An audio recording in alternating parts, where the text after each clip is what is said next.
जय श्री राम। आप सभी का स्वागत है मेरे चैनल पे। हम सुन रहे हैं रामायण की संपूर्ण कथा। आज हम सुनेंगे राम विरह और सीता की खोज।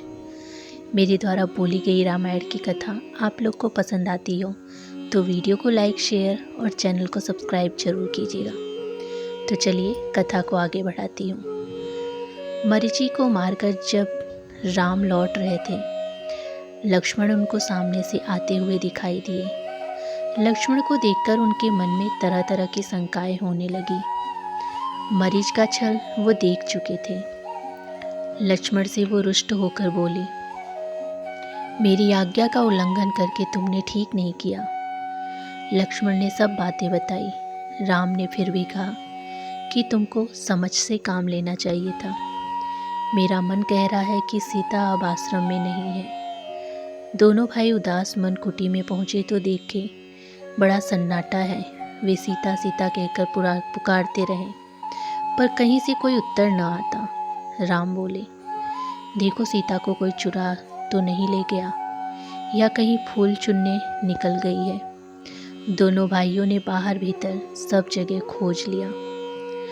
उन्होंने हर पेड़ से पूछा, हर शिला से पूछा, हर पक्षियों से पूछा, पर सीता का पता किसी ने नहीं बताया। वे हाथ जोड़कर सूर्य से, पवन से, दसों दिशाओं से सीता का पता पूछते। शोक से व्याकुल होकर राम रोने लगे। पंचवटी के हिरन, गोदावरी नदी का सुहाना तट उन्हें दुखदाई लगने लगा। राम बहुत दुखी होकर लक्ष्मण से बोले, अब मैं प्राण देने जा रहा हूँ, तुम अयोध्या लौट जाओ। लक्ष्मण ने समझा बुझाकर राम को धैर्य बंधाया और सीता की खोज करने की सलाह दी।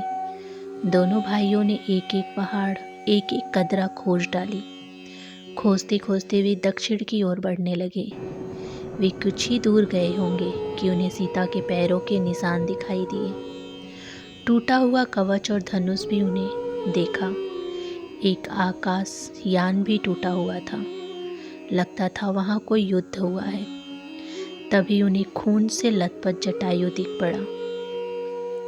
जटायु ने भी राम को देख लिया। उसके मुंह से रुधिर गिर रहा था। फिर भी वह हिम्मत करके बोला, तुम जिस देवी की खोज कर रहे हो उसे लंका का रावण हर ले गया। उसी ने मेरी यह दुर्गति की है। तुम दक्षिण की ओर जाओ और सीता की खोज करो। इतना कहते कहते उसकी जीभ लड़खड़ाने लगी और आंखें बंद हो गई। राम ने धनुष बाण फेंककर गिद्धराज को गोदी में उठा लिया और उसके लिए विलाप करने लगे।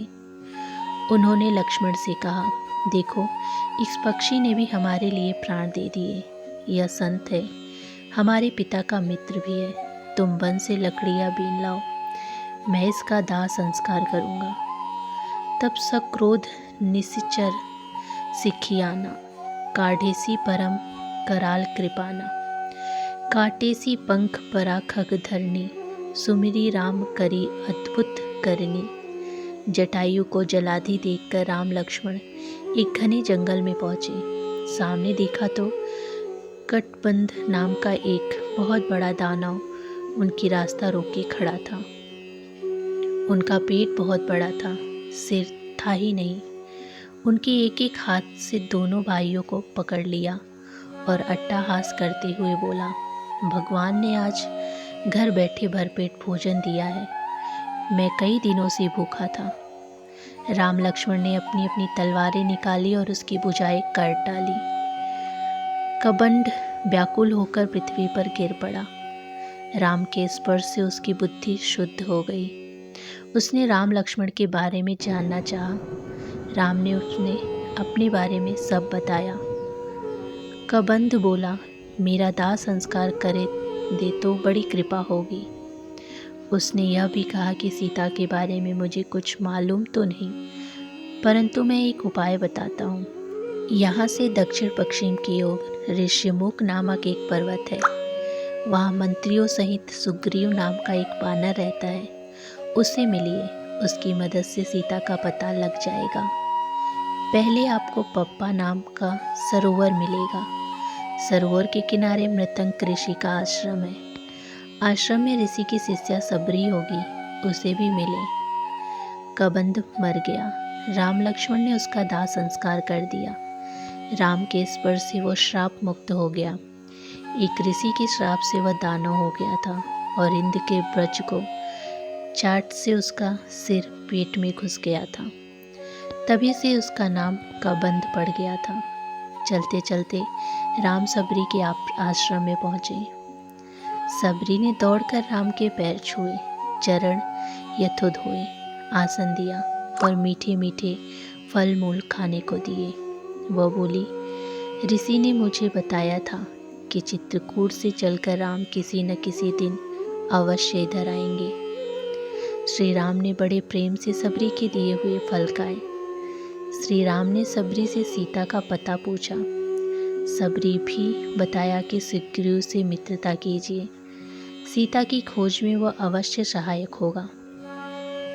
तब सबरी ने श्री राम को मृतंग ऋषि का आश्रम और मृतंग वन दिखाया और ऋषि से चमत्कार की बहुत सी कथाएं सुनाई। फिर राम की अनुमति लेकर उसने शरीर त्याग कर दिया। सबरी से मिलकर राम के मन को बड़ी शांति मिली और व्याकुलता जाती रही। तो यहाँ अरण्य कांड समाप्त होता है और अब हम स्टार्ट करेंगे किष्किंधा कांड।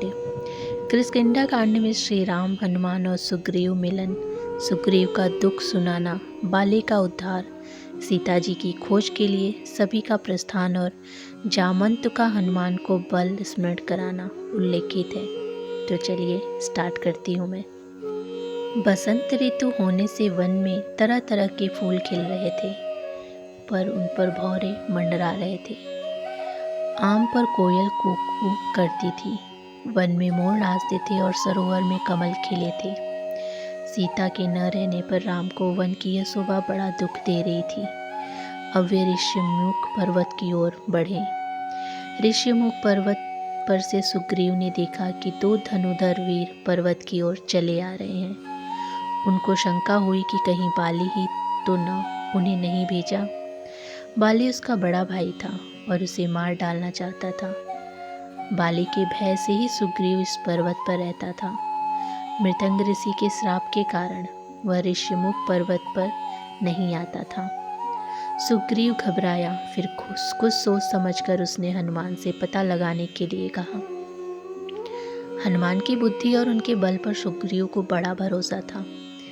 वेश बदलकर हनुमान राम लक्ष्मण के पास गए। उन्होंने श्रेष्ठता के साथ प्रणाम किया और संस्कृत भाषा में बातचीत की। रामचंद्र जी से उन्होंने पूछा, आप इस वन में क्यों घूम रहे हैं? नरवेश में कोई देवता है या कहीं के राजकुमार है? अगर राजकुमार है तो मुनियों का सा वेश क्यों बना रखे हैं? मैं पवन पुत्र हनुमान हूँ और पापापुर के राजा बलि के छोटे भाई सुग्रीव का सेवक हूँ। सुग्रीव बड़े धर्मात्मा और बुद्धिमान है। उन्होंने मुझे यहाँ भेजा है। आपसे मिलकर उन्हें बड़ी प्रसन्नता होगी। राम ने हनुमान की बातें सुनकर समझ लिया कि वे अच्छे पंडित हैं। इनके मुंह से एक भी अशुद्ध या निरर्थक शब्द नहीं निकला। बोलते समय चेहरे पर कोई विचार नहीं दिखाई पड़ा। जिनके ये मंत्री हैं वे भी ऐसे ही होंगे।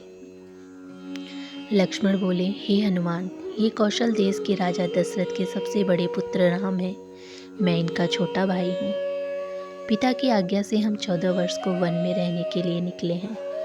साथ में भाई की धर्मपत्नी राजा जनक की पुत्री सीता भी थी। पंचवटी के आश्रम से कोई दुष्ट राक्षस उन्हें उठा ले गया है। उन्हीं को हम खोज रहे हैं। कबंध ने सुग्रीव की प्रशंसा की थी। उनकी सहायता मिल जाए तो हम काम बने। हनुमान ने समझ लिया कि राम और सुग्रीव दोनों की दशा समान है। दोनों को एक दूसरे की मदद चाहिए, इसीलिए दोनों में मित्रता हो सकती है। यह सोचकर राम लक्ष्मण को उन्होंने अपने कंधों पर बिठाया और उछलते कूदते छलांग भरते हुए दृश्यमेघ पर्वत के शिखर पर जा पहुँचे। हनुमान ने सुग्रीव को राम का सारा हाल बताया और राम को सुग्रीव का। फिर आग को साक्षी करके दोनों की मित्रता कराई। राम ने कहा कि हम अग्निदेव के सामने प्रतिज्ञा करते हैं कि आज से तुम हमारे मित्र हो। तुम्हारे सुख दुख को हम अपना सुख दुख मानेंगे। उपकार करना मित्र का लक्षण है और अपकार करना शत्रु का। सुग्रीव ने भी ऐसी ही शपथ ली। राम और सुग्रीव में बातें होने लगी। हनुमान ने चंदन की एक फूली हुई टहनी लक्ष्मण को दी। सुग्रीव ने सीता की खोज करने का आश्वासन दिया और फिर सीता जी के गहनों की पोटली लाकर दिखाई। राम ने उन्हें तुरंत पहचान लिया। लक्ष्मण से भी उन्होंने पूछा। लक्ष्मण ने उत्तर दिया कि कानों की कुंडल और बाजूबंद के बारे में तो मैं कुछ नहीं कह सकता। नुपुरों को अवश्य पहचानता हूँ कि वे सीता माता के ही हैं। नित्य सवेरे चरण छूते समय उन्हें मैं देखता था। आभूषणों को देखकर राम शोक के सागर में डूब गए। तब सुग्रीव ने उनकी धीरज बंधाया और कहा कि मैं हर प्रकार से आपकी सहायता करूँगा। सीता जी अवश्य मिलेंगे। विपत्ति में सहायता देने वाला सच्चा मित्र होता है। मित्रता करना सहज है, पर उसे निभाना कठिन। तब राम ने सुग्रीव से अपना हाल बताने के लिए कहा। सुग्रीव ने कहा, किष्किंधा का राजा महाबलवान बलि मेरा बड़ा भाई है। उसने मुझे राज्य से निकाल दिए, मेरी स्त्री छीन ली है। मेरा वध करने की वह बराबर चेष्टा कर रहा है। उससे बचने के लिए मैं पृथ्वी का कोना कोना छान डाला। हनुमान, नल और नील मेरे सच्चे साथी हैं। घोर विपत्ति में भी इन्होंने मुझे नहीं छोड़ा। सुग्रीव की कहानी सुनकर श्री राम बोले कि मैं बाली को एक ही बाण से मार डालूंगा। तुमको अपनी स्त्री भी मिलेगी और राज्य भी मिलेगा। फिर भी सुग्रीव को भरोसा नहीं हुआ। वह बोले, हे रघुवीर, बाली महाशक्तिशाली है। पर्वतों को उखाड़ कर वह बेत की तरफ फेंक देता है। बड़े बड़े वृक्षों को एक ही धक्के में गिरा देता है। महाभीषण दुर्दुर्भी राक्षस को उसने बात ही बात में मार डाला था। सामने खड़े 7 साल के वृक्षों को बाली एक साग झकझोर कर पत्ता पत्ता गिरा देता है। जो पुरुष एक ही बाण से सभी वृक्षों को काट देगा, वही बलि वध में समर्थ हो सकता है। राम ने एक दिव्य बाण द्वारा 7 साल वृक्षों को काट गिराया। सुग्रीव चकित हो गया और हाथ जोड़कर बोला कि आपके हाथों बाली का मारा जा सकता है। मुझे आपके बल पर भरोसा हो गया। राम ने कहा, अब देर मत करो, चलकर बाली को युद्ध के लिए ललकारो। मैं पेड़ों के आड़ में छिपकर तुम्हारा युद्ध देखूंगा और अवसर पाते ही बाली पर बाण छोड़ दूंगा। तो फ्रेंड्स, ये थी अब तक की कथा। आगे की कथा जल्दी ही मैं लेके आऊँगी। तब तक के लिए धन्यवाद।